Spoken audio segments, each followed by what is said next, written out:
Vamos a continuar con lo que viene a ser el tipo de portacebos y estaciones que nosotros debemos tener en cuenta. Y esto es un tema fundamental que nosotros debemos siempre ir conociendo en el tema de lo que viene a ser los cebaderos que nosotros vamos a colocarlo dentro de lo que viene a ser nuestra actividad de control.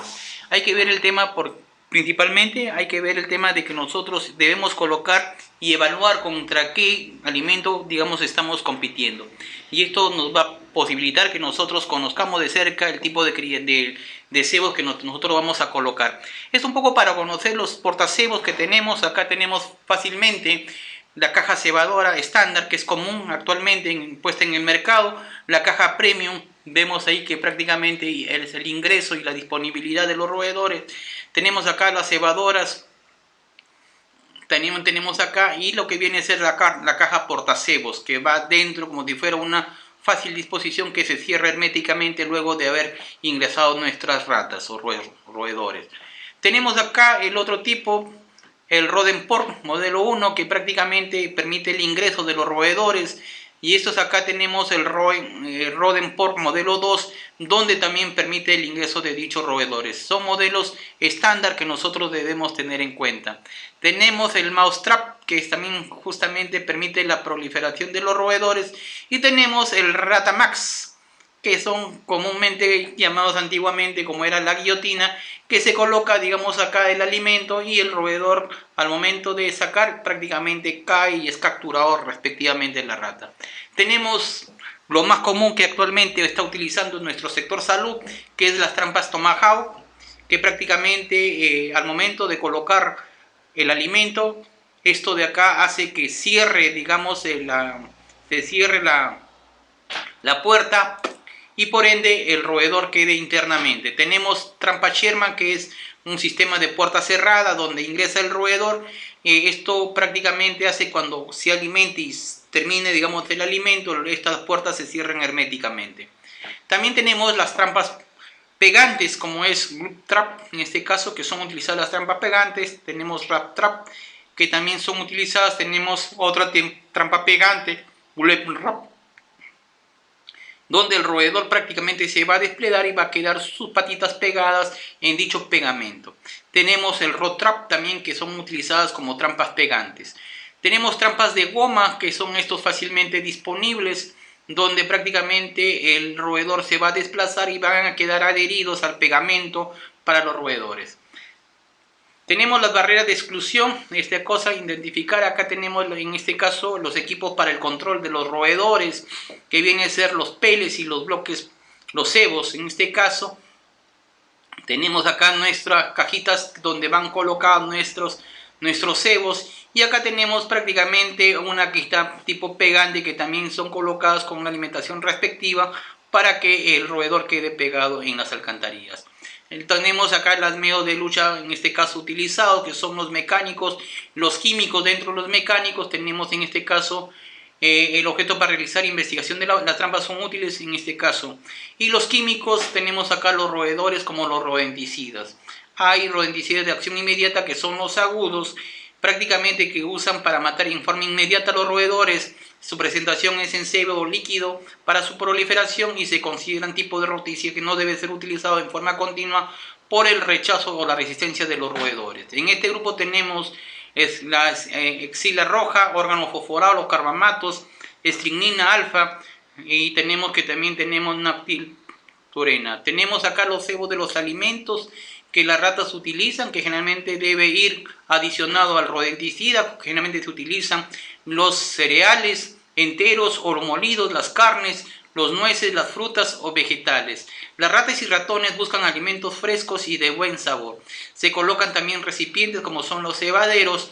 Hay también cebos líquidos que se utilizan para restringir las zonas cálidas y secas, son las más baratas y eficaces, y se utilizan sales anticoagulantes en agua. También se utilizan las fumigaciones, que son los gases como tenemos acá el bromuro de metilo, el sulfuro de hidrógeno, el sulfato de carbono, el monóxido de carbono, tenemos el sulfuroso de acetileno. Son sustancias que se encuentran fuera del uso por ser muy tóxicos y letales para las personas como también para los animales. Las personas que a veces intentan utilizar dichos gases tienen que saber manipular o tener conocimientos, pero no se recomienda la utilización en personas que no tienen conocimiento de la liberación, porque van a originar daño a la salud pública y de repente hasta mortalidad con las poblaciones que estarían cerca a lo que viene a ser la actividad con rodenticidas. Tenemos también en lo que viene a ser rodenticidas de acción retardada o de crónica, que son las que actualmente se utilizan, son anticoagulantes de elevada eficacia, actúan inhibiendo el mecanismo que controla la coagulación, en este caso usando hemorragias internas que son fatales, que pueden producir la muerte en 4 días. También se utilizan, por ejemplo, acá en bloques en pellets y en bloques parafinados, y no requiere preparación de los cebos. Pueden haber anticoagulantes, digamos, rodenticida,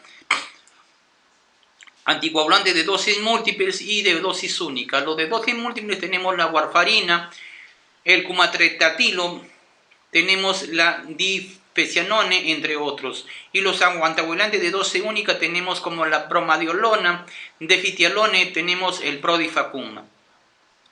Y esto justamente es la actividad de nuestros roedores que nosotros implementamos al momento de realizar. Esto un poco para saber los rodenticidas que venimos utilizando en lo que viene a ser nuestras actividades de control prácticamente, que nosotros debemos tener en cuenta los agudos y los crónicos. En los agudos tenemos estricnina, los carbonatos, tenemos intoxicación que son de intoxicación casi inmediata y el roedor muere en forma rápida. Tenemos los derivados, los crónicos, que son los derivados de la hidroxicumarina, que son de 2 generaciones, los de primera generación y los de segunda generación. Los de primera generación tenemos la warfarina, el cumatriptatilo, tenemos los de segunda generación, la bromadiolona, tenemos la difetialone, y tenemos que son intoxicación por varios consumos y intoxicación por un consumo. Tenemos la muerte del roedor en 4 a 6 días. Hay rodenticidas que son los biológicos, que justamente es, en este caso, el Biorap, que son utilizados la Salmonella enteritidis, variedad Danicia lisina, que produce justamente el tema de los roedores, que produce, digamos, cuadros diarreicos en los roedores, y los roedores en nuestra reina madriguera se van alimentando de dichas, digamos, excremento que se libera con bacteria con Salmonella enteritidis y contagia o contamina también al resto de roedores dentro de la misma madriguera o que pertenecen a la misma camada. Hay que ver una fórmula que viene a ser el impacto de nuestras actividades, y esta fórmula se llama el impacto de Harrison. Esta fórmula de Harrison me permite ver cómo ha disminuido el tema de mi intensidad, digamos, de roedores, y esto se ve como es el índice de atrape inicial menos el índice de atrape a los 15 días post intervención, entre el índice de atrape inicial multiplicado por 100. Esto me debe ver una disminución de impacto en lo que viene a ser. Si yo inicialmente, un ejemplo, tuvimos un índice inicial de 20%, menos a los 15 días bajamos al 2%, entonces tenemos 20 menos 2, entre 20, y tenemos acá, digamos, el impacto de lo que viene a ser el impacto de nuestra actividad de control. Entonces esta fórmula me permite evaluar, digamos, cuál fue mi eficacia del control, y acá yo veo, por ejemplo, la eficacia de mi control es 20 menos, entre 20 multiplicado por 100. Tenemos 20 menos 2, 5, y multiplicado por acá 5 sería 18 por 5, 90. Tenemos que acá la eficacia de mi control fue un 90%. Estamos como un valor, digamos, aceptable en lo que viene a ser la estrategia de mi control empleado. Entonces, no olvidar que la fórmula de evaluación generalmente nosotros lo tenemos prácticamente a lo que viene a ser a los 15 días post intervención. Vamos a pasar a un tema importante en lo que viene a ser en la actualidad, y esto sí yo quisiera que tengamos mucho cuidado en lo que viene a ser algunos temas de repente que la información de todas maneras ha sido tomada en cuenta de nuestro sector salud en relación a lo que viene a ser esta pandemia que estamos viviendo en la actualidad. Justamente este es un brote nuevo que viene a ser circulado por un tema del coronavirus, que es un tipo de COVID-19 en el año 2019, y lo que vamos un poco viendo más o menos son los antecedentes que prácticamente desde el 31 de diciembre de 2009 de 2019, la OMS recibió una notificación de un conglomerado de 27 casos de síndrome respiratorio agudo de la etiología desconocida, en este caso detectando en la ciudad de Wuhan, en China. Los cuadros clínicos eran siempre fiebre, alguna disnea, cambios neumónicos. En la radiografía del tórax había lesiones infiltrativas en el pulmón bilateralmente, había antecedentes de exposición en mercados, en este caso mayorista de productos marinos en Wuhan, que en este caso además comerciaban con animales. Se cerró el 1 de enero del 2020 debido a que a veces se ve y se tiene información que es a través del murciélago, donde es el reservorio natural para dicho tipo de virus del coronavirus. El 7 de enero de 2020 las autoridades chinas identificaron el nuevo coronavirus como posible etiología y se descartó el SARS-CoV y el MERS-CoV. La influencia aviar, adenovirus y otras infecciones respiratorias, virales o bacterianas comunes. Entonces fue el 7 de enero donde prácticamente ya identificaron el nuevo coronavirus, el COVID. Un poco para entender bien, las acciones de control sanitarias en China fueron realizadas el 31 de diciembre, se inició la investigación epidemiológica, búsqueda activa de casos, tenemos la implementación de medidas de control de salud pública, el cierre de mercado de Wuhan se llevó a cabo por investigaciones del tema de saneamiento y desinfección, actividades de comunicación pública, aislamiento de casos, de identificación y seguimiento de contactos, investigación de laboratorio y elaboración de una guía para coronavirus que se viene actualizando a medida que se disponga de una mayor información. Hay que entender prácticamente que esta pandemia que vivimos no tiene ni 90 días de conocimiento en relación al tema del brote. Hay que tener en cuenta que el agente causal es los coronavirus contribuyen a un grupo de virus que causan enfermedades que van desde el resfriado común hasta infecciones graves. Existen 4 subregistros principales en este caso de coronavirus. Tenemos el alfa, el beta, el gamma y el delta. Los coronavirus humanos más comunes tenemos el 229E, que viene a ser el coronavirus alfa, el NL63 coronavirus alfa, tenemos el OC43 que es un coronavirus beta, y el HK1 tenemos el beta coronavirus. Es también otros coronavirus en humanos, el MERS-CoV, en este caso es que es el beta coronavirus que causa el síndrome respiratorio del Medio Oriente, o MERS. Tenemos el SARS, que es el SARS-CoV, que es el coronavirus beta que causa el síndrome respiratorio severo. Y el nuevo coronavirus 2019, que prácticamente es una nueva variabilidad, digamos, del coronavirus que es conocido como el 2019 nCoV. Entonces, esto es prácticamente lo que viene el antecedente de la enfermedad. Hay que tener en conocimiento, en este caso, que las personas en todo el mundo comúnmente infectados por coronavirus subados son de diferentes, digamos, coronavirus que existen en las personas, y esto de acuerdo a los grupos principalmente que nosotros tenemos actualmente de la clasificación de los 4 subgrupos, como se ha visto, el alfa, el beta, el gamma y el delta. También hay que tener en cuenta que a veces los coronavirus que infectan animales también pueden evolucionar y enfermar a las personas y convertirse en un nuevo coronavirus. En este caso, 3 ejemplos recientes de estos en el 2019, como es el nCoV, el SARS-CoV y el MERS-CoV. En el 2019, nCoV es un beta COVID del grupo 2 beta, con menos del 70% de similitud a la secuencia genética del SARS-CoV, y casi se ha nombrado en el año 2019 por la OMS como el COVID 2019. Esto un poco para ver el tema de la estructura propiamente del virus, en este caso del COVID-19. Prácticamente está formado por glucoproteínas, que es fundamentalmente relacionado a la estructura. Acá tenemos lo que viene a ser la proteína E1, E2 y E3. Esto tiene que ver bastante con la estructura propiamente dicha de lo que viene a ser el coronavirus. Entonces, hay que entender bien lo que viene a ser esto. Pertenece a una gran familia, la familia Coronavirae. Tenemos el género coronavirus. El genoma en este caso del coronavirus es un ARN monocatenario lineal. En este caso es algo pleomórfico y tiene varias envolturas prácticamente dentro de la estructura propiamente dicha. Más o menos la cantidad de su material genético es de 80 a 220 nanómetros y tiene 30 serotipos. En este caso, que es lo que hace que haya, digamos, una mayor agresividad de lo que viene a ser el tema del coronavirus. Entonces tenemos 30 serotipos, que esto prácticamente es cambiante de una región a otra, donde tenemos prácticamente la agresividad, digamos, de este nuevo coronavirus. ¿Qué se sabe del brote del COVID, en este caso? COVID-19. Las autoridades sanitarias chinas han compartido el secuenciamiento genómico del 2019 nCoV, en este caso en el gen VAP, que está a la disposición de los países. El coronavirus causa enfermedades en las personas y en los animales, incluidos en camellos, gatos y murciélagos. Entonces, esto hay que tener en cuenta, que el coronavirus en este caso causan enfermedades, tanto en lo que viene a ser camellos, gatos y murciélagos.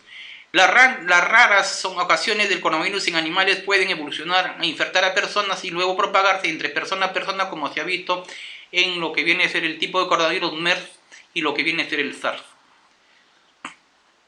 Muchos países en brote, como es Wuhan, China, tenían antecedentes de visitar gran mercado de mariscos y animales en una propagación de animales de persona a persona, y el número de pacientes de a disposición justamente en lo que sugieren estos mercados, como es las personas.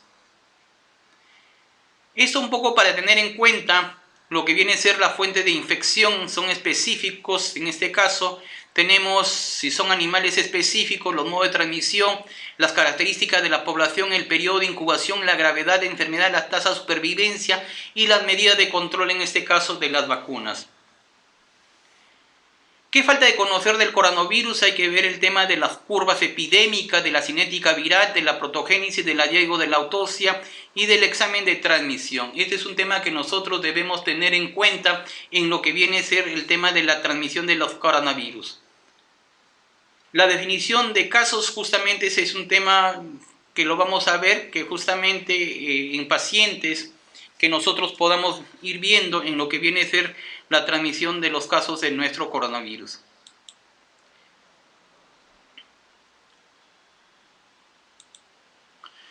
Hay que ver que estas acciones en el marco del Reglamento Sanitario Internacional justamente se finalizó, y lo que viene a ser el Reglamento Sanitario Internacional prácticamente están contempladas en lo que viene a ser en este caso la respuesta de la salud pública, proporcionando y restringiendo riesgos y evitando así las inferencias innecesarias en el control del tráfico y el comercio internacional.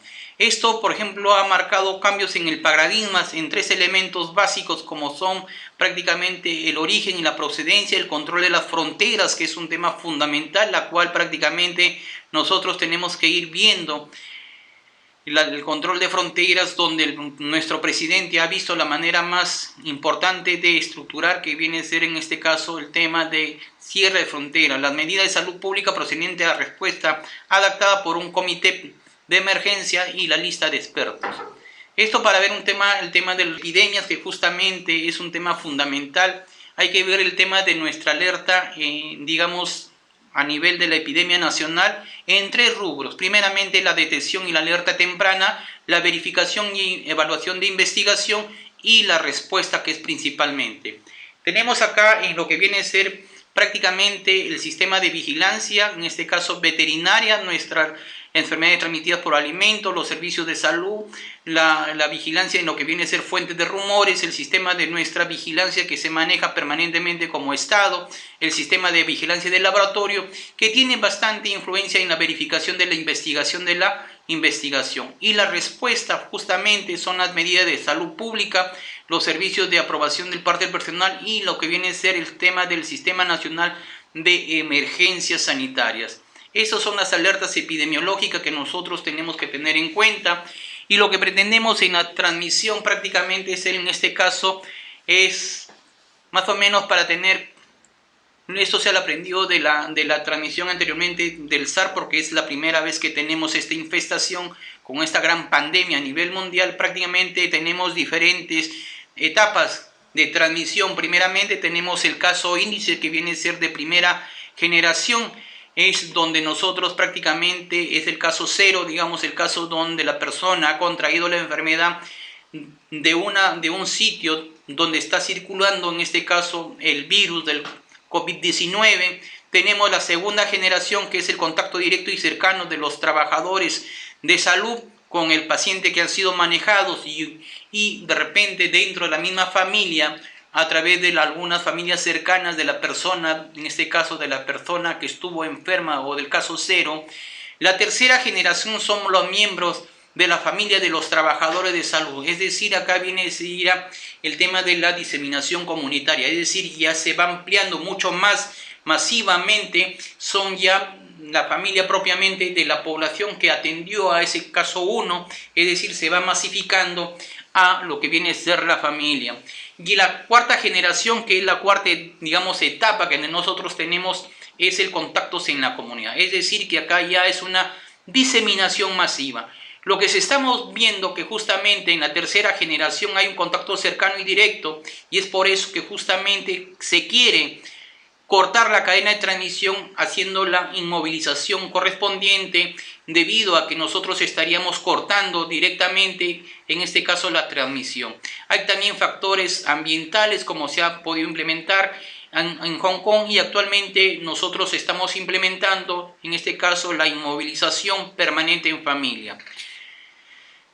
La prevención y control de infecciones, en este caso hay que tener el reconocimiento temprano y el control de fuentes de infección, la aplicación de precauciones estándares para todos los pacientes, higiene de manos, el uso de equipo de protección personal según la evaluación. Tenemos las higienes respiratorias en pacientes críticos, el descarte de material de residuos cortopunzantes, que es un tema fundamental que nosotros debemos tener en cuenta. Estos materiales de cortopunzantes o materiales que están, digamos, en contacto con instrumentos que pueden ser, o residuos que son manejados por pacientes, tienen que ser manejados como un residuo sólido biocontaminado, es decir, que tiene que ser manejado con mucho cuidado por lo que viene a ser el tema de las familias, el tema del personal de salud, el manejo adecuado del ambiente y del techo hospitalario.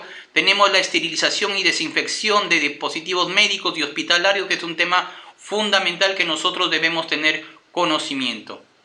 La prevención, tenemos acá el control administrativo, en este caso que viene a ser un programa de control de infecciones, capacitación a los trabajadores de salud, las directrices, en este caso para el reconocimiento, acceso de pruebas de laboratorio, la prevención del hacinamiento, el control ambiente y la ingeniería. Tenemos que ver el tema de la ventilación del ambiente adecuado dentro de las áreas del establecimiento de salud, la limpieza del entorno hospitalario, la segregación de menos de 1 metro de distancia en los pacientes deben ser respetados de acuerdo a la experiencia de otras epidemias. Un poco para ver el tema de lo que viene a ser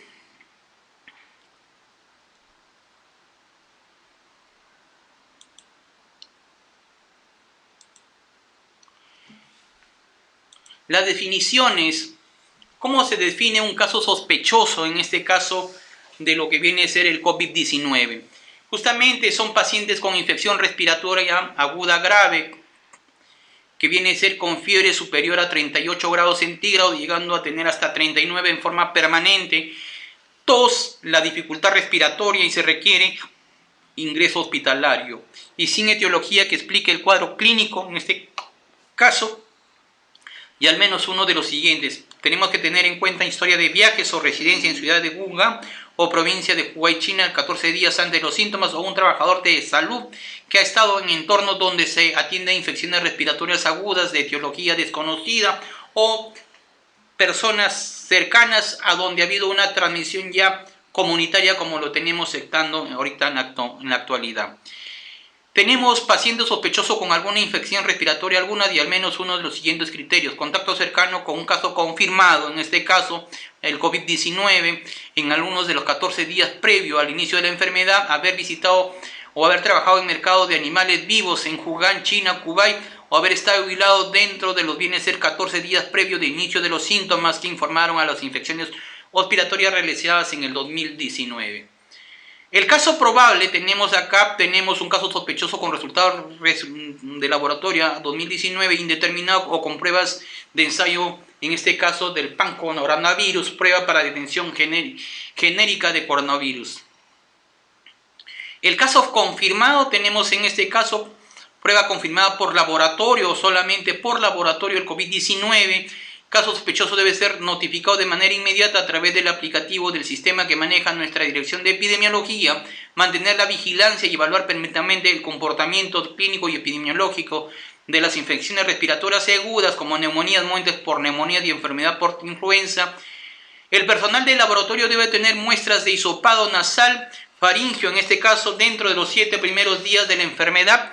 En caso de las personas con insuficiencia respiratoria aguda, en este caso grave, que ingresan a la unidad de cuidados intensivos, hay que ver o fallecidos por hidratarse o tendrán la muestra de hisopado nasal y faringio en la primera oportunidad, independientemente del tiempo de la enfermedad. Hay que ver que las medidas de control, este es un tema importante que nosotros debemos tener en cuenta. Las medidas de control, esto es un tema que nosotros debemos buscar principalmente en nuestras medidas de control. Primeramente, fortalecer el cumplimiento de las medidas de bioseguridad y disponer equipos de protección personal para el cumplimiento de las recomendaciones. Tenemos que intensificar, en este caso, difusión de las medidas de prevención de influenza o otros síndromes respiratorios para incluir las medidas de la higiene, lavado de manos, en este caso, de la población general. Hay que utilizar, en este caso, aplicación de precauciones estándares para todo paciente, como son lavado de manos, uso de equipo de protección personal, higiene respiratoria y descarte seguro de materiales cortopunzantes. Para el personal de salud, fortalecer el seguimiento de las precauciones estándares que incluyen higiene de manos y respiratorio, uso constante de equipo de protección personal, según, en este caso, el riesgo, asegurar la adecuada limpieza y desinfección de ambientes, esterilización y desinfección de dispositivos médicos y hospitalarios y manejo adecuado de ambientes y desechos hospitalarios. Este es un tema fundamental que nosotros debemos tener en cuenta. Para los viajeros internacionales hay que promover entre los viajeros la búsqueda de atención médica en el caso que se presente sintomatología compatible con el cuadro respiratorio agudo antes, durante o después de un viaje internacional. Es necesario que para lo cual nuestro aeropuerto internacional Jorge Chávez se cuenta con la sanidad aérea internacional, donde los pasajeros pueden recibir atención médica, promover a los viajeros que arriben y salgan del país medidas que puedan reducir el riesgo general de las infecciones respiratorias agudas, higiene respiratoria y lavado de manos.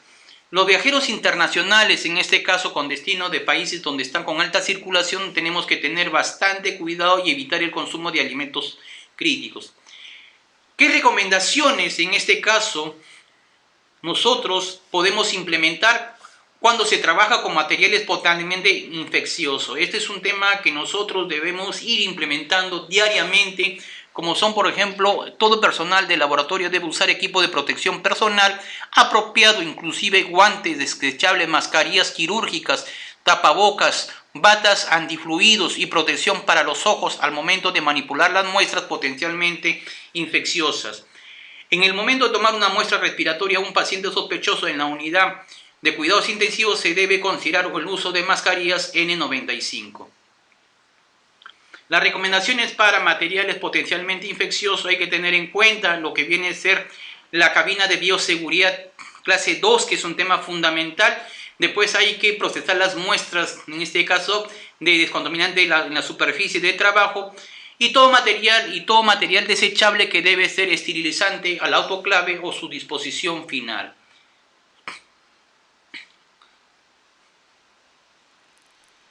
Hay que ver que esto nosotros no podemos en laboratorio realizar aislamiento viral en cultivo celular para evitar la amplificación y concentración de partículas virales en nuestros laboratorios. Y por lo tanto, los siguientes procedimientos deben ser utilizados en instalaciones de contención de bioseguridad 2 utilizando práctica de trabajo estándar. En este caso, lo que tenemos que realizar es el examen de hisopado, el procesamiento de tejido fijado con formalina o tejidos inactivados, la preparación de placas para análisis molecular o con ácido nucleico viral y ha extraído estudios de microscopía electrónica con láminas fijadas con glutaraldehído, tinción de rutina y análisis microscópico de frotis fijo. empaque final de las muestras para su transporte al laboratorio de diagnóstico para pruebas adicionales. En este caso hay que ver, por ejemplo, también alicuotar o diluir muestras, inoculación o cultivos, en este caso bacteriológicos o microbiológicos o micológicos, y realizar pruebas de diagnóstico que no impliquen la propagación de agente viral, como son la preparación de láminas para influencia, por ejemplo. Hay que tener en cuenta el procedimiento de extracción de ácido nucleico, que son lo que actualmente se viene viendo el tema de las pruebas moleculares, y la preparación y fijación química o térmica del frotis por análisis microscópico. Es un poco para ver el tema de los empaques que nosotros tenemos que ir pensando algún momento de realizarlo en lo que viene a ser el COVID.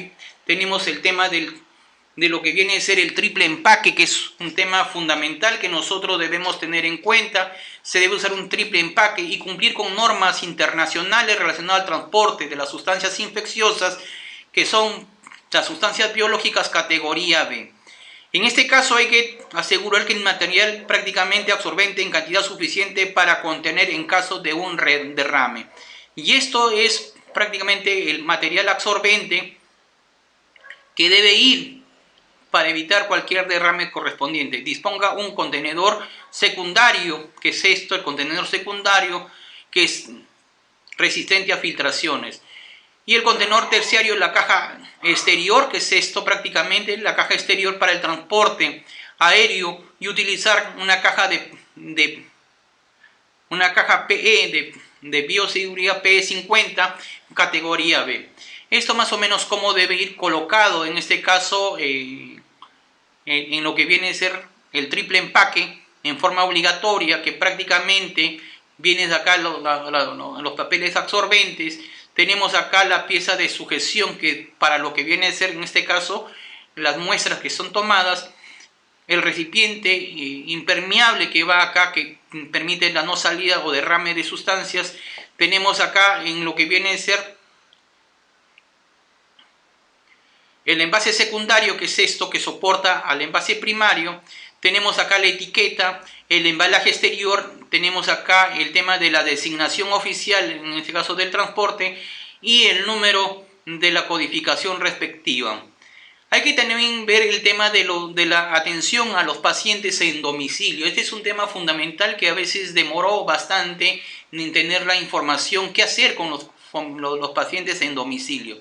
Hay que coordinar con el responsable del Comité de Gestión de Residuos Sólidos y el Comité de los establecimientos en relación a los residuos sólidos, digamos, ver en este caso que la jurisdicción donde vive el paciente, para establecer la ruta y el horario de traslado de los residuos sólidos generados en la atención de los pacientes domiciliarios. Esto es un tema fundamental para evitar la dispersión, digamos, de dicho residuo que se genere en los pacientes que estamos obteniendo de los pacientes COVID-19, y realizar la capacitación y el entrenamiento dirigido al personal asistencial que realizará la atención primaria en el uso correcto de los equipos de protección personal.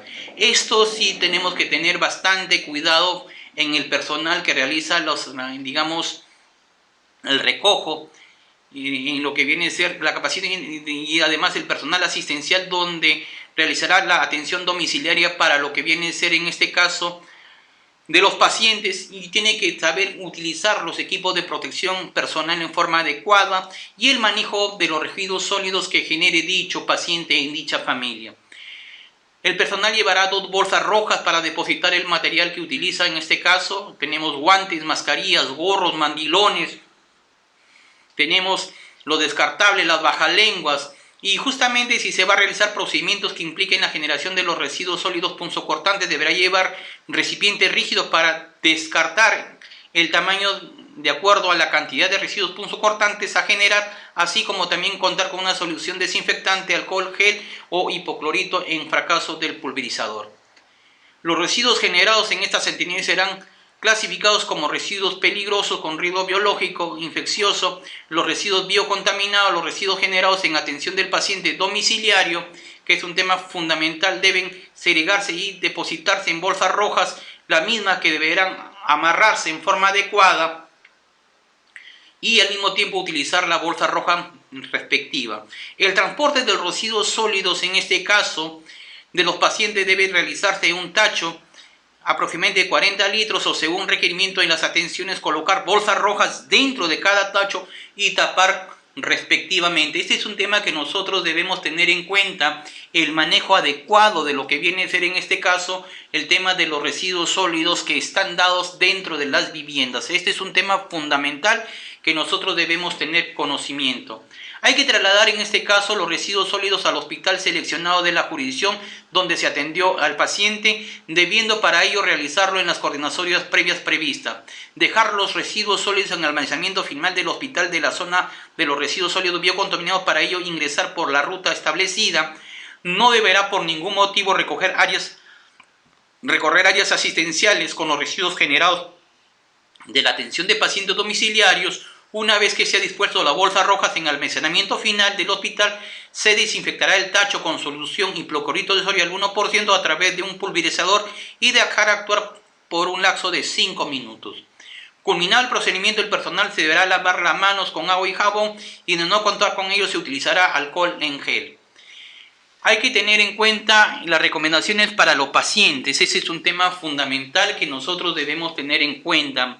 ¿Qué deben hacer los pacientes a veces que están en nuestras familias? Que a veces nosotros tenemos de repente un paciente que puede estar de repente con el VIH-2019.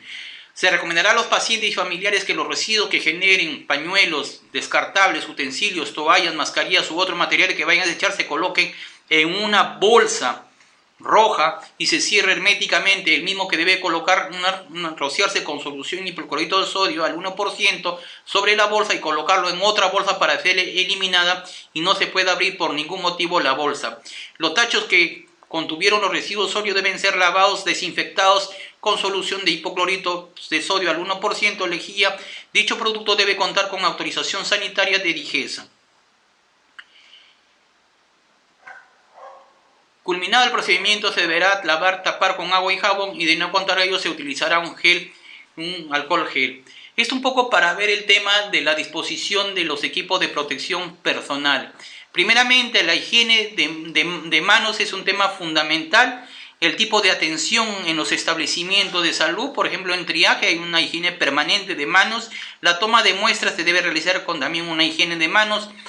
En caso sospechoso y confirmado con el COVID-2019 se requiere una atención y una desinfección permanente de las manos. En casos confirmados también se requiere una desinfección de las manos. En botas, prácticamente en tomas de muestras debe ser unas botas adecuadas. Actualmente se está recomendando, persona que sale afuera de la calle también debe ser desinfectado. Tiene que ver en casos sospechosos y caso confirmado. Las mascarillas debe ser utilizado en triaje. En muestras de diagnóstico laboratorial también debe ser diagnosticado en casos sospechosos. El respirador, el N95, debe ser utilizado en la actualidad, se está recomendando en todo nivel. Acá, bueno, están colocando en lo que viene a ser N95 y el COVID confirmado, pero lo que es actualmente el Ministerio de Salud ha recomendado que debe utilizarse en todos los establecimientos, en todo el personal que está en contacto directo, porque ya estamos en una etapa comunitaria. Las gafas, lo mismo en lo que viene a ser prácticamente en triaje, en lo que viene a ser en toma de muestras en N-COVID, y los guantes que también debe ser utilizado en todo tipo de atención. Más o menos para tener un tipo de lo que viene a ser las especificaciones técnicas de los equipos de protección personal. Tenemos por ejemplo acá, tenemos la solución en base de alcohol, botellas más o menos de 100 mililitros o 50 mililitros, soluciones para en este caso para lo que viene a ser la utilización o si no también en lo que viene isopropanol al 75% o lo que viene a ser etanol también.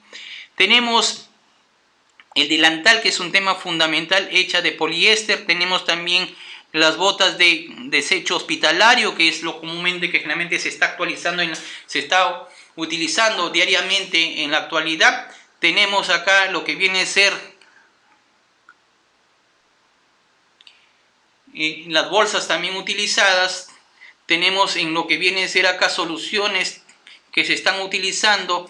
Tenemos acá desinfectantes. ¿Cuál desinfectante es lo más común que actualmente se está utilizando el cloruro de sodio, que viene a ser la lejía comúnmente utilizada, y será aplicado en todas las superficies donde nosotros podríamos estar entrando en contacto directo. Tenemos también las toallas descartables, que es fundamental. Estas toallas deben ser también digamos, dispuestas en un sitio seguro.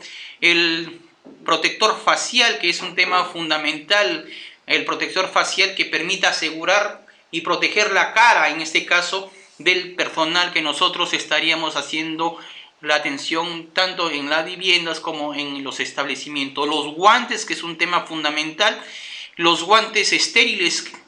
Tenemos las gafas, que es un tema fundamental que el personal debe utilizar. Las botas, y jabón líquido, que es un tema que es de mucha importancia. El jabón líquido, que nosotros debemos estar pensando en la utilización respectiva, que esto permita asegurar, digamos, que el personal debe estar utilizando.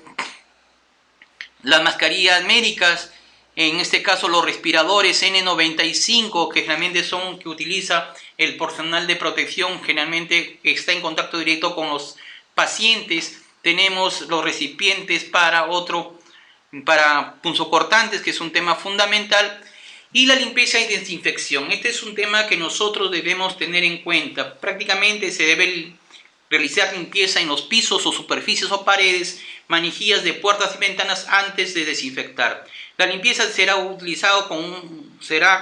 en húmedo, utilizando paños, trapeadores o mopas, que puedan utilizar detergente para la remoción de material orgánico, los mismos que deben contraer el registro de autorización, en este caso por Digesa. No se debe sacudir la superficie ni barrer con escobas.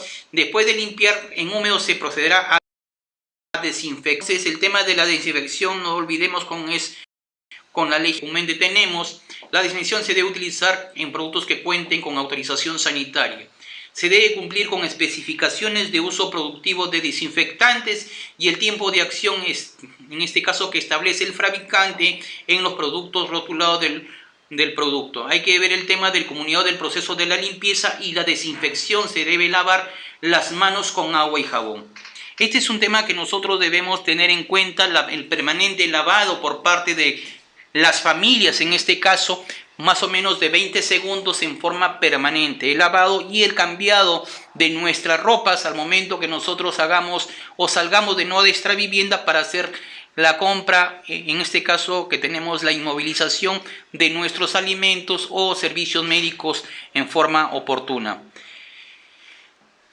Hay que recordar justamente esto, lo que viene a ser nuestro sector salud, que recomienda que justamente estamos contra un nuevo coronavirus, que es el COVID-19, donde puede llegar a afectar como si fuera un resfriado común hasta infecciones respiratorias agudas graves. Tenemos principalmente como estornudos, escalofríos, la fiebre alta, complicaciones en este caso a las personas en el tema respiratorio, tenemos dolor de garganta y la tos.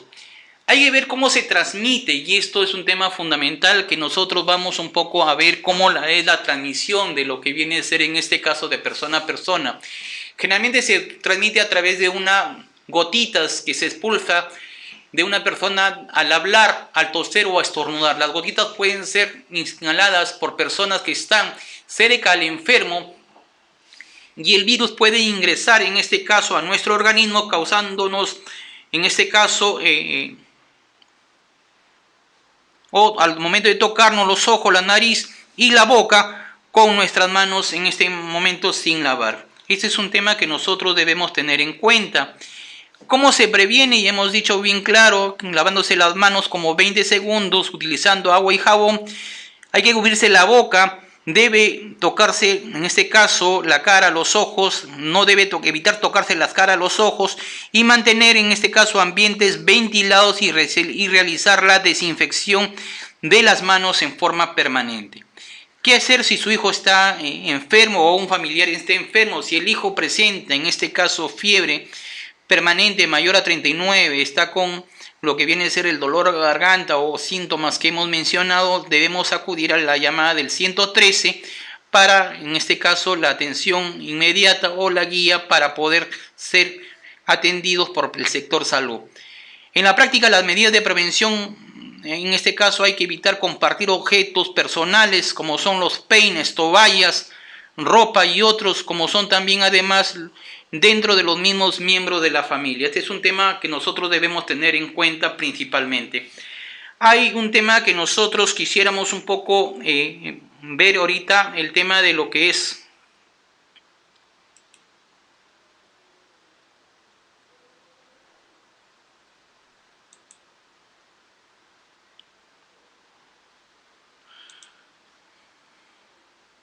estamos hablando que prácticamente tenemos una cantidad más o menos de 29.848 fallecidos en la actualidad a nivel mundial y tenemos personas que se han podido recuperar algo de 137.270. Este es un tema que nosotros tenemos que tener en cuenta en lo que viene a ser nuestras actividades que estamos realizando en el día a día. Entonces estas 130.270 han sido recuperadas en forma satisfactoria.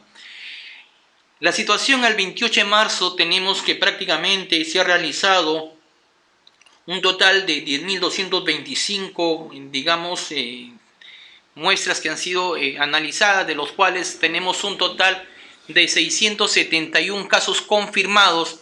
Estos 671 casos confirmados tenemos en algunas regiones, como por ejemplo tenemos actualmente Lima, tenemos un total de 518 casos, Loreto 27, Piura 20, Callao 18, Arequipa 15, tenemos Lambayeque 15, tenemos Junín 12, Cusco 11, La Libertad 10, Ancash 6, Tumbes 6, Huánuco 4, Ica 4, San Martín 2, Madre Dios 1, Cajamarca y Pasco que se ha notificado el día 28. Entonces tenemos más o menos 671 casos de lo que viene a ser notificado por el COVID-19, donde la mayor cantidad de casos está centralizado en Lima con 518 y la región Loreto con algo de 27 casos notificados. Siguiendo Piura, siguiendo Callao, siguiendo las regiones donde hemos visto Lambayeque y lo que viene a ser el tema de La Libertad. Un poco para ver algo que nos faltaba era el tema de lo que nosotros estamos escuchando en la actualidad. El tema de las pruebas. Esto yo creo que acá es fundamental y creo que es necesario un poco conocer en lo que vienen a ser las pruebas de diagnóstico. Esto justamente son pruebas que nosotros debemos tener en cuenta en dónde y a quiénes se deben realizar las pruebas, en este caso por lo que viene a ser, digamos, por pruebas rápidas, llamemos así, que son para IgM o IgG. Se realizan en casos leves, en contactos y en personal de trabajadores de salud. Esto justamente fue explicado el día de ayer, el día viernes 27, por el señor ministro de Salud, donde van a hacer trabajos pilotos, donde se va a manejar justamente, en este caso, contactos de personas que estuvieron enfermas al trabajador de salud que está expuesto permanentemente al hacer la atención médica respectiva. Y esto vamos a tener, por ejemplo, si son pruebas positivas, ya viene el aislamiento y el manejo correspondiente. Si las pruebas son negativas, en este caso vamos a realizar un caso moderado y grave. Hay que ver si es caso con factores de riesgo y si son trabajadores de salud. En este caso, nosotros, si fuera negativo y vemos que estos factores, o digamos, si es un personal de salud, hay caso leve de repente con ciertos factores de riesgo o caso moderado o grave, se tiene que realizar inmediatamente la prueba, en este caso el PCR en tiempo real, y vemos en este caso si es positivo, ya inmediatamente se realiza aislamiento. Y si es negativo, prácticamente estamos con la tranquilidad de que prácticamente, digamos, esto digamos, no causa problema o riesgo a la salud pública. Si es negativo y vemos que de todas maneras hay casos leves con factores de riesgo y contactos, nosotros podemos de todas maneras realizar el aislamiento de dicha persona que de todas maneras están con los factores, que es un contacto y que tiene factores de riesgo. En este caso se realiza el aislamiento y se vuelve a repetir las pruebas a la semana siguiente. Entonces esto hay que tener en cuenta, que se va a repetir de nuevo dicha prueba. Vamos a ver en este caso en lo que viene a ser al personal del establecimiento de salud en nivel primario. Y esto es justamente lo que nosotros debemos conocer.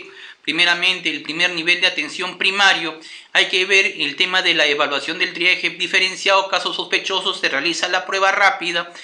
Y tenemos acá, por ejemplo, si fuera con las pruebas rápidas IgM o IgG, tenemos positivo, inmediatamente se ve si es un caso leve, aislamiento domiciliario, y si es un caso moderado a grave, se realiza referencia al hospital correspondiente, que son 5 hospitales que tiene ahorita en la actualidad. Una de ellas, el Hipólito Unanue, 2 de Mayo, tenemos el Cayetano Heredia, y ahorita que es el hospital en este caso para ver los casos graves o moderados, tenemos ahorita el graves, principalmente el hospital de Ate.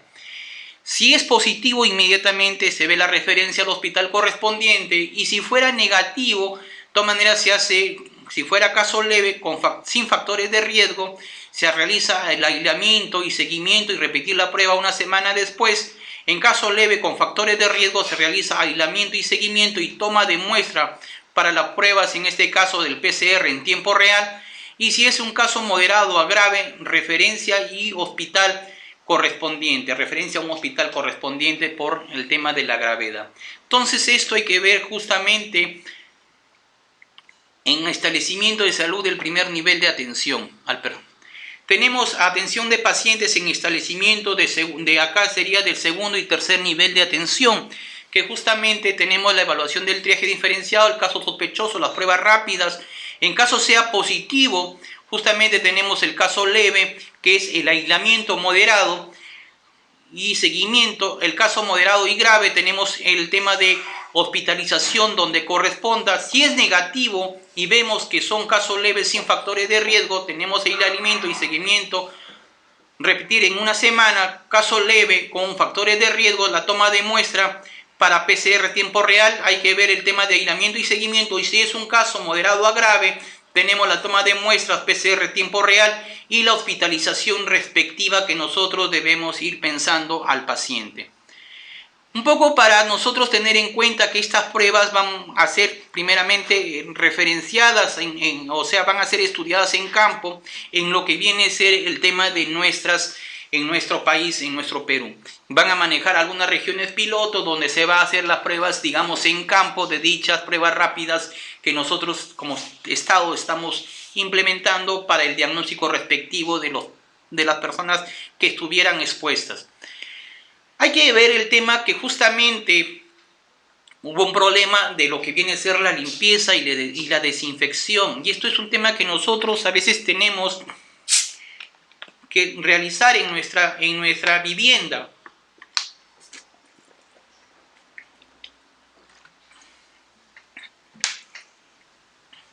¿Cuáles son los elementos de limpieza básico? Y esto es un tema que nosotros debemos tener en cuenta en nuestra actividad diaria prácticamente, que podemos recomendar a nuestras familias, que podemos ir pensando en nuestra familia. Primeramente, el detergente de uso doméstico o detergente o desinfectante, principalmente la solución, la lejía, un cepillo con agarrador, una esponja o paño, soluciones preparados de desinfectante, solución preparada como limpiador multiuso, materiales de uso para limpieza y el ambientador respectivo.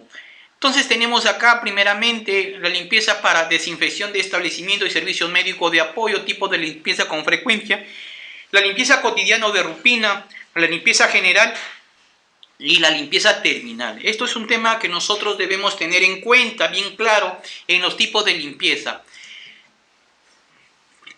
La limpieza cotidiana o de rutina, cuando se realiza aplicando técnicas básicas de limpieza diariamente diariamente en humedad, utilizando mopas, trapeadores, en lo que viene a ser en los pasillos, en los comedores y lugares de mayor tránsito, en conjunto en el retiro de bolsas de salas y todas las áreas de segregación.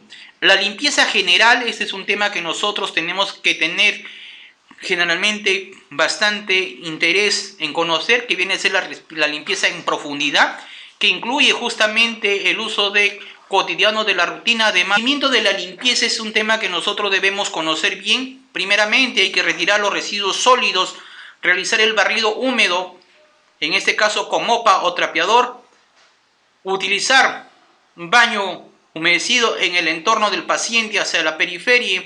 Tenemos los sistemas de iluminación y toma de aire, el toma de oxígeno, las otras tomas, mascarillas de las puertas u otros objetos. La desinfección, tenemos los objetos y las superficies de concentración en tiempo de exposición, el modo de empleo correspondiente, incluida la desinfección del aire y por vía aérea. La limpieza y desinfección, en este caso terminal, son aquellas que se realiza cuando se realiza un proceso después de finalizada la programación quirúrgica o la habilitación después de alta de un paciente. Hay que tener en cuenta que el área de atención de pacientes con casos sospechosos y confirmados es considerado como crítica. Los materiales e insumos que se utilizan son exclusivamente, no se debe utilizar ni mezclar con el uso de otras áreas de establecimiento de salud.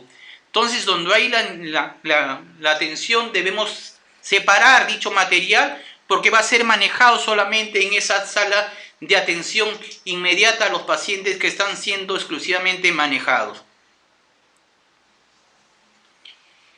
¿A qué conclusión llegamos en lo que viene a ser el tema de limpieza y desinfección? Esto tiene un rol muy importante en lo que viene a ser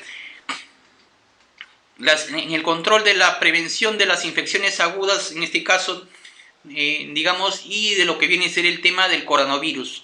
Los materiales que se utilizan de la limpieza en áreas de atención de pacientes sospechosos o confirmados con coronavirus deben ser de uso exclusivo para esa sala. No podemos, si tenemos también un paciente dentro de la vivienda, ese material de limpieza debe ser exclusivamente para la habitación de nuestra persona que está enferma en lo que viene a ser en dicha vivienda. La eficacia de los desinfectantes depende de varios factores. Entonces hay que ver primeramente la capacitación y supervisión es fundamental al personal que realiza la limpieza. Estandarizar los procesos de limpieza es prioritario. Existen métodos para validar la limpieza y tecnologías nuevas para la limpieza terminal que deben ser validadas. Este es un tema que nosotros debemos tener conocimiento en lo que viene a ser el tema de la validación de tecnologías. Yo creo que acá hay justamente una pregunta en lo que viene a ser la transmisión de lo que viene a ser ciertas mascotas o ciertos animales que se pueden tener dentro de lo que viene a ser transmisión por lo que viene a ser nuestros canes. Hay que entender que la transmisión en lo que viene a ser nuestros canes prácticamente no hay evidencia científica de que sea un reservorio para lo que viene a ser el tema de lo que viene a ser en este caso, que viene a ser en caso del COVID-19 en gatos, tampoco hay evidencia científica. Por lo tanto, debemos manejar la serenidad, que esto es una transmisión que se da a través de una persona enferma, a través de las partículas en suspensión, y lo que viene a ser fundamentalmente a través de lo que en este caso, el tema de las partículas que quedamos suspendidas. Yo quisiera un poco solamente incidir bastante en lo que viene a ser el tema de lo que es en este caso las medidas de prevención para terminar ya nuestra capacitación y escucharles a ustedes algunas dudas o preguntas. Yo sé que hay muchas preguntas, por ejemplo, en lo que viene a ser el tema de limpieza en nuestros hogares. Yo creo que esto va a llevar a que nosotros tomamos bastante interés en el tema de la limpieza, en el tema de lo que viene a ser qué utilizar y qué aplicar en lo que viene a ser nuestra vivienda si tuviéramos de repente algún familiar con lo que viene a ser los cuadros que estaríamos frente de repente a un caso probable o caso confirmado con COVID-19.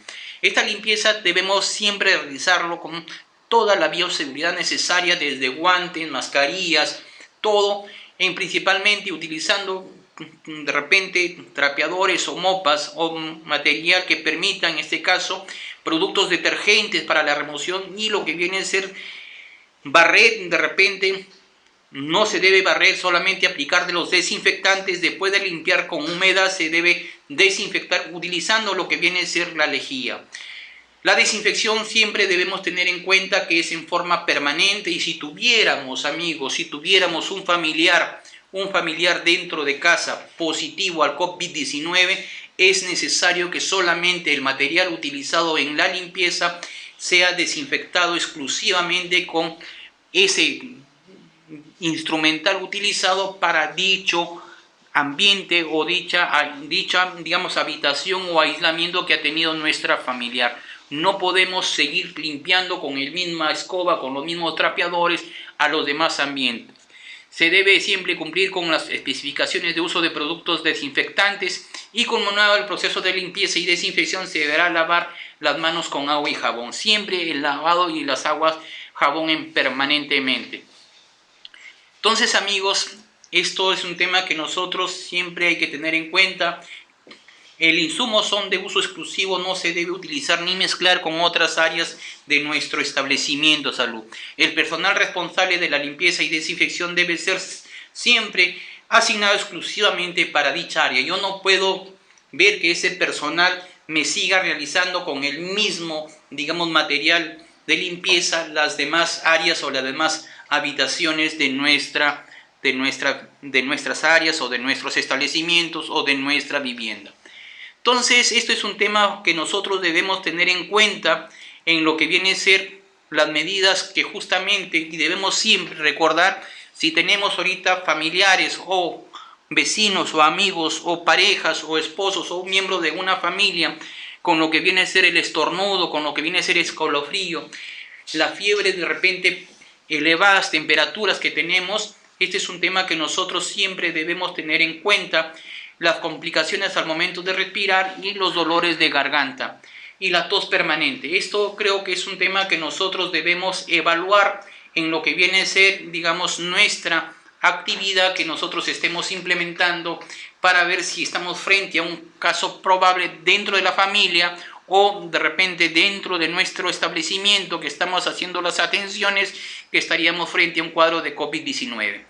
Entonces esto es algo que nosotros debemos tener en cuenta, que solamente la transmisión es por partículas o gotitas, por lo que viene a ser, se debe tener en cuenta. También debe descartarse cualquier superficie, en este caso pasamanos, mesas, lapiceros, entre otros, y ser tocadas por las manos. Esto hay que tener en cuenta, que las personas pueden entrar en contacto. Es necesario y recomendable el lavado con lejía de nuestras frutas que son de consumo directo.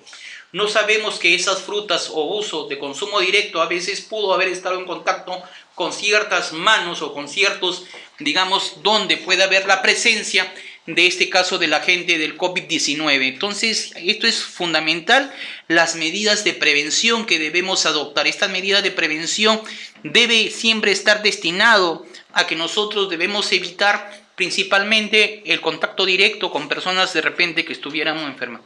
Entonces, este es un tema que nosotros debemos siempre tener en cuenta en lo que viene a ser el proceso de lo que es el COVID-19. Hay algunas preguntas.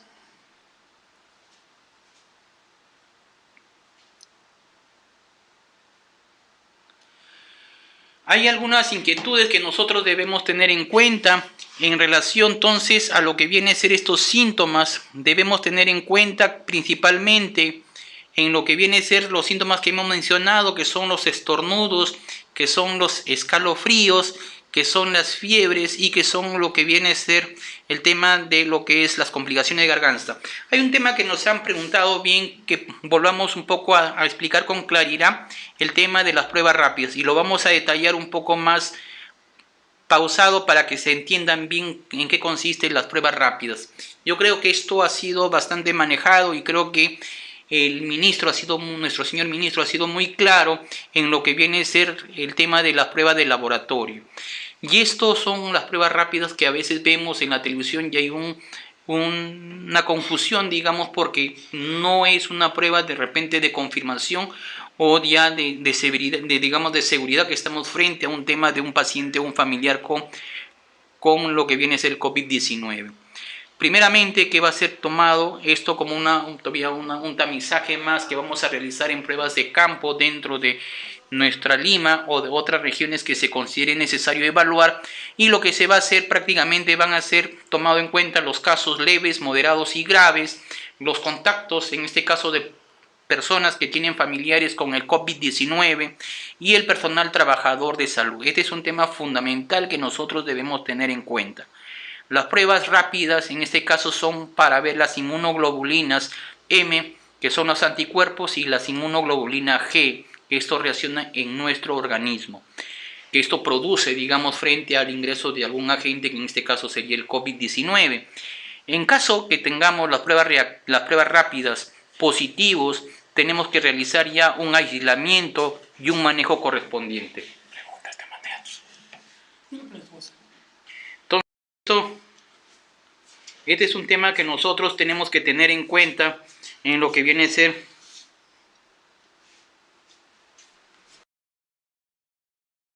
dos preguntas en lo que viene a ser el tema del COVID-19, si a través de transfusión sanguínea podemos contraer la enfermedad. En relación a lo que viene a ser transfusión sanguínea, todavía no hay estudios, digamos, que confirmen que haya habido, digamos, una transfusión a través de lo que viene a ser en este caso de sangre. Lo que se está hablando es de partículas que están suspendidas, que porque son justamente las vías respiratorias altas donde tenemos, digamos, las concentraciones de este virus en lo que viene a ser el tema de esto. Yo no me atrevería a confirmar porque todavía no hay fuente bibliográfica que se haya hablado de transfusiones sanguíneas para el COVID-19. Esto hay que tomar en cuenta que es una transmisión prácticamente de vías respiratorias altas, donde el daño generalmente se ocasiona en los pulmones. Hay otra pregunta sobre las vacunas, sobre el COVID-19. Se están elaborando, digamos, trabajos de investigación sobre el tema de vacunas, y creo que en el tema de vacunas, hay que tener en cuenta que actualmente elaborar una vacuna se da por procesos. Primeramente, están en un proceso ahorita de laboratorio que se están trabajando con lo que viene a ser monos, donde se están inoculando, y prácticamente se está viendo que todavía hay, digamos, respuesta en este caso de algunos monos donde prácticamente luego son inoculados, se hace el seguimiento respectivo para ver si han desarrollado la enfermedad y luego son sacrificados, lo cual se ha visto que no, digamos, hay una acción de nuestra vacuna en protección y no hay desarrollo de la enfermedad dentro de monos. El tema que hay, digamos, etapas en lo que viene a ser para la elaboración de vacunas, no es que se elabora en laboratorio y luego se va inmediatamente a aplicar en población, sino que se va primeramente haciendo la primera etapa de lo que viene a ser en laboratorio, en gabinete, con monos o animales similares, y luego se va haciendo, digamos, con personas voluntarias, como ya ha habido en ciertos países, en este caso Estados Unidos, donde se ha sido aplicado, y luego se va monitoreando por 1, 2, 3, 4, hasta 6 meses, donde hacen el seguimiento respectivo. Sí se está trabajando para el tema de una vacuna, eso hay que esperar, se demora un proceso, pero de todas maneras se está trabajando. No solamente es de repente vayamos China, sino que también está trabajando Estados Unidos y Rusia, donde también está viendo la posibilidad para inmediatamente tener, digamos, la vacuna para finales de este año. Otra pregunta dice: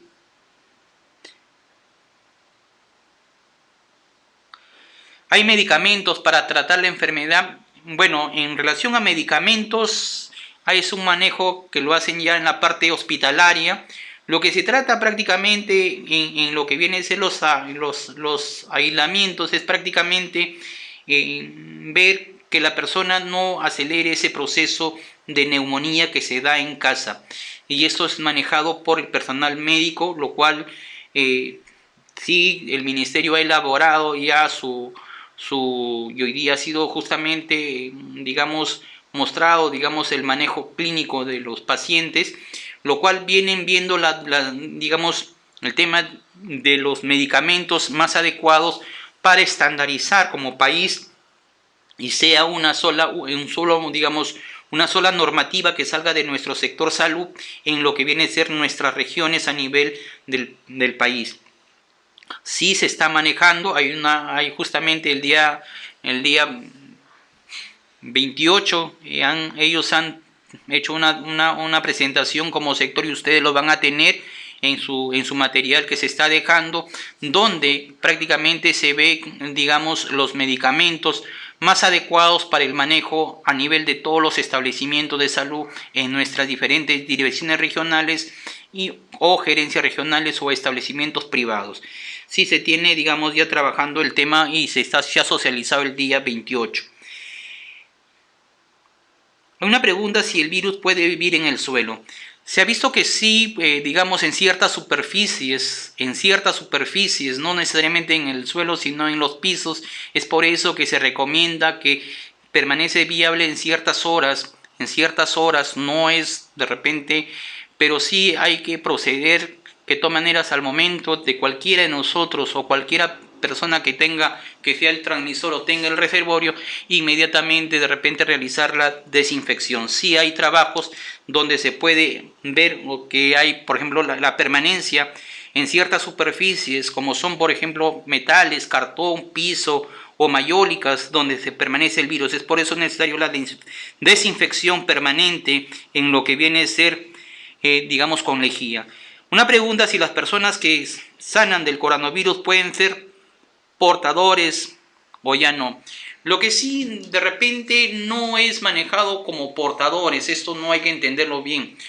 Ya no queda como portadores una persona, pero sí queda con un daño, digamos, a los pulmones muy sensible a enfermar por otros agentes o otros de repente microorganismos, llamemos así, o bacterias o virus que puedan también originar problemas, en este caso a las infecciones respiratorias, y puedan originar de repente. Los pulmones sí quedan un poco, digamos, lesionados, digamos así, para entendernos bien, lo cual esto se tiene que sí cumplir, digamos, los tiempos de recuperación al paciente, para en este caso tener, digamos, la seguridad de que digamos, esa persona ya haya estado recuperada.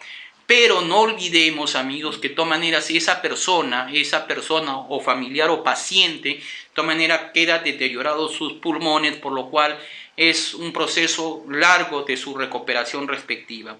Inmediatamente no queda, digamos así, normal, sano, como si fuéramos de repente limpiar un tratamiento o una herida donde ya queda desinfectado, o limpiar una superficie, sino que sus sistemas de los pulmones quedan totalmente lesionados.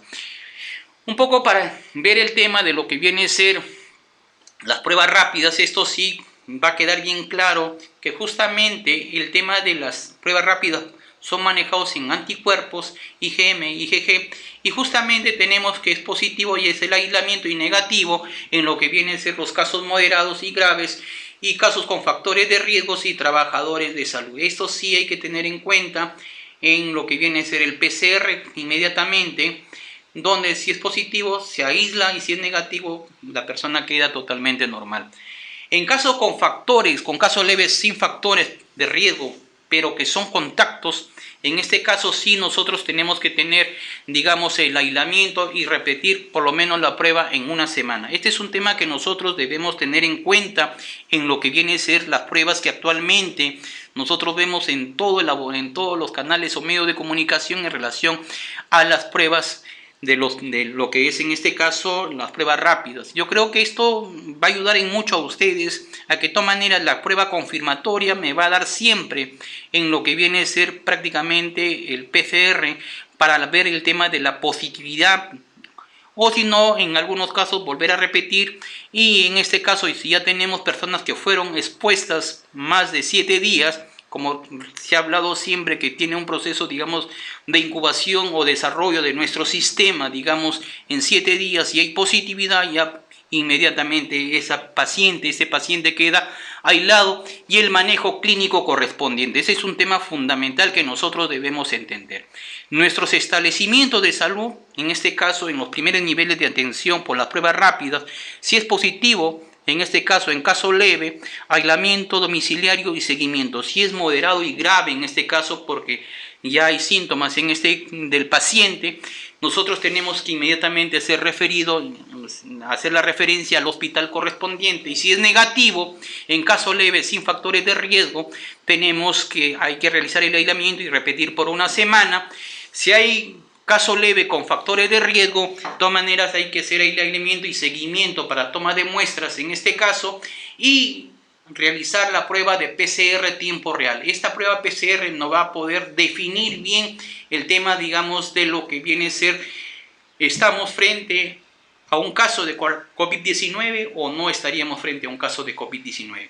En caso moderado a grave, inmediatamente se realiza, siendo negativo, inmediatamente se transfiere al hospital. Entonces este es un tema fundamental que nosotros debemos tener, y lo que viene a ser los establecimientos de segundo y tercer nivel, prácticamente las pruebas rápidas, si son positivos, caso leve, aislamiento domicilio y seguimiento, caso moderado, hospitalización donde corresponda, negativo, tenemos caso leve sin factores de riesgo, tenemos aislamiento y seguimiento y repetir después, en este caso, la prueba por una semana, y lo que viene a ser el caso leve con factores de riesgo, la toma de muestras para realizar el PCR tiempo real y luego el aislamiento y seguimiento. En caso moderado y grave sí es necesario ya, en este caso, la toma de muestra de PCR y la hospitalización correspondiente a lo que viene a ser dicho paciente que estuviera enfermo. Entonces esto creo que va a ayudar mucho a las grandes inquietudes que tenemos en lo que viene a ser el tema del COVID-19. Vamos a ver que hay dos preguntas justamente que tenemos que dar respuesta.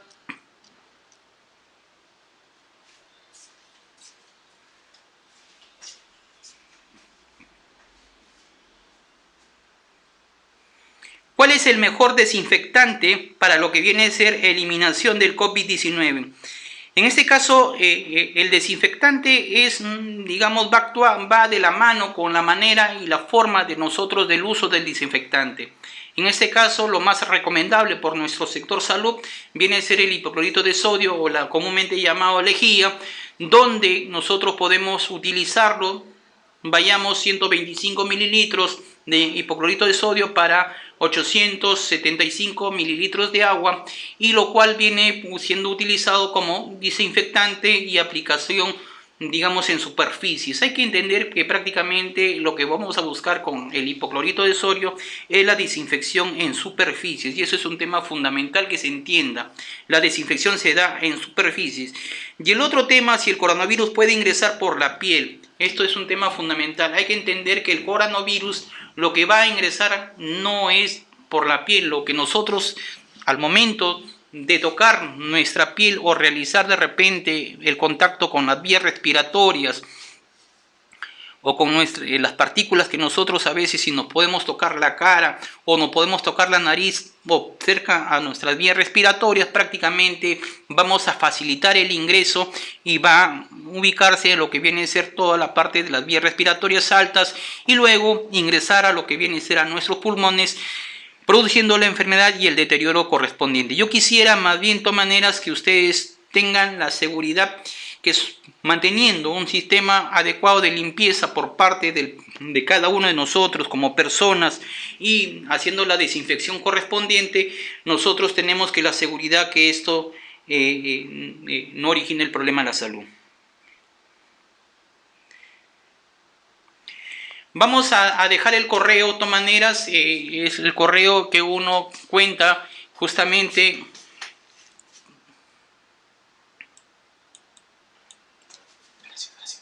Bueno, vamos a agradecer y le vamos a dejar el correo, que es justamente lo que ustedes van a poder ver.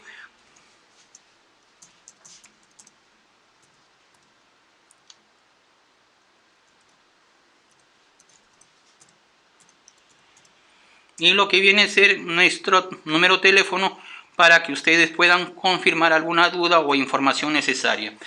Ahí le estamos dejando para que ustedes, y al mismo tiempo agradecemos y esperando que el cuidado respectivo, ya que estamos frente a una pandemia, es decir, es un tema mundial, lo que necesitamos prácticamente es el cuidado de nosotros como parte de una familia o responsables de una familia, y al mismo tiempo dar la tranquilidad y la serenidad de la familia. El contagio, hay que entender bien, siempre debe haber a través de partículas que estén en suspensión, que van con este caso con el COVID-19. No le podemos nosotros decir tampoco y poner tanto riesgo a lo que viene a ser que estén suspendidas en cualquier superficie que nosotros estuviéramos caminando.